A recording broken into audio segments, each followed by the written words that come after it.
अस्सलाम वालेकुम व्यूअर्स, आज हम दोबारा से FNS किचन में हाजिर हैं। आज जो है काफ़ी धूप लगी हुई है। मैंने सोचा कि मैं आपको थोड़ा सा बाहर का व्यू करवाऊं। आज की जो रेसिपी मैं आपको बताने जा रही हूँ वो है गार्लिक नान। चलिए मैं आपको इसके इंग्रेडिएंट्स बता देती हूँ।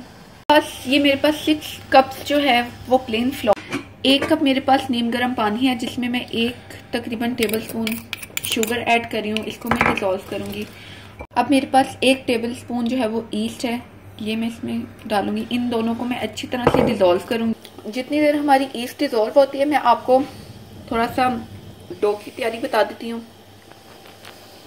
कि मेरे पास सॉल्ट है 1 टीस्पून, ये मैं ऐड करूंगी। ऑलमोस्ट 2 टेबल स्पून ये ऐड करूंगी। अब मैं थोड़ा सा नीम गर्म पानी डालूंगी, थोड़ा थोड़ा करके जैसे आटा हम गूंदते हैं। प्लीज़ एकदम से ज़्यादा पानी ना डालीजिएगा क्योंकि हमने ईस्ट भी ऐड करनी है, वो भी फुल 1 कप पानी है होगा आपके पास। इसको अच्छी तरह आपने गूंद लेना है। ये मैंने शुगर और ईस्ट को जो है मैंने डिसॉल्व किया था नीम गर्म पानी में, अब मैं वो ऐड कर रही हूँ।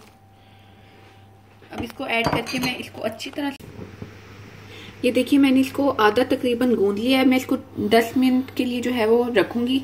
10 मिनट्स के बाद जो है मैं इसको दोबारा से आपके सामने गूंदूंगी। इसको एक जैसा करके रखकर इसको सेट करके हम फिर तकरीबन 2 घंटे के लिए ये डो को राइस होने के लिए रख देंगे।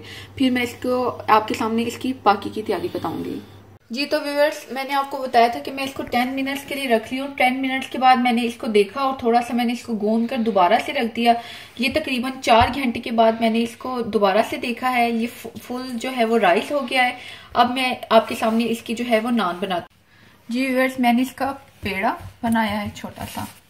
अब मैं इसको, जी व्यूअर्स, मैं अब इसको बेलूंगी गोल नान में। मैंने गोल नान बेल लिया है। अब ये मेरे पास जो है गार्लिक है, चॉप्ड गार्लिक, ये मैं इसके ऊपर लगाऊंगी। ये चिकन कढ़ाई और मलाई बोटी इस तरह की रेसिपीज के साथ ये बहुत मज़े का लगता है। ये मैंने अच्छे से गार्लिक लगा लिया। ये मेरे पास कोरिएंडर है, फ्रेश कोरिएंडर, इसको मैं थोड़ा सा स्प्रिंकल करूंगी। इस पे लगा के अब मैंने इसको ऐसे थोड़ा सा बेलना है, थोड़ा सा बिल्कुल, ताकि ये जो मैंने गार्लिक लगाया है इसके ऊपर सारा अंदर से इसमें लग जाए। अब इसको थोड़ा सा उल्टा रखकर मैंने थोड़ा सा बेला है। ज़्यादा पतला नहीं करना क्योंकि हमने इसको नान की शेप देनी है।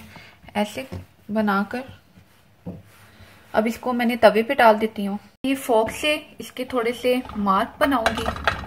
आपने पहले इसको थोड़ा सा तवे पे सेकना है और फिर आपने इसको ग्रिल करना है। जी अब मैं इस पर थोड़े से सेसमी सीड्स स्प्रिंकल कर रही हूँ। आपने जब सेसमी सीड लगाएं तो उससे पहले आपने थोड़ा सा पानी से अपने हाथों को गीला करके इस तरह से आपने जो है सारे नान पर थोड़ा सा उसको प्रेस करना है और ये अब तिल लगा लेने हैं। जी व्यूअर्स, ये देखिए नीचे से नान रेडी हो गया था। अब मैं इसको ग्रिल में डाल रही हूँ। ये टोस्ट थोड़ा सा हो जाएगा, तब तक मैं इसको ग्रिल करूंगी और फिर मैं आपके सामने इसकी फाइनल शक्ल दिखाऊंगी। मैंने ग्रिल में से नान निकाली। अब मैं बटर के साथ इसको थोड़ा सा ब्रश करूंगी ताकि ये थोड़ा सा सॉफ्ट हो जाए ज़्यादा।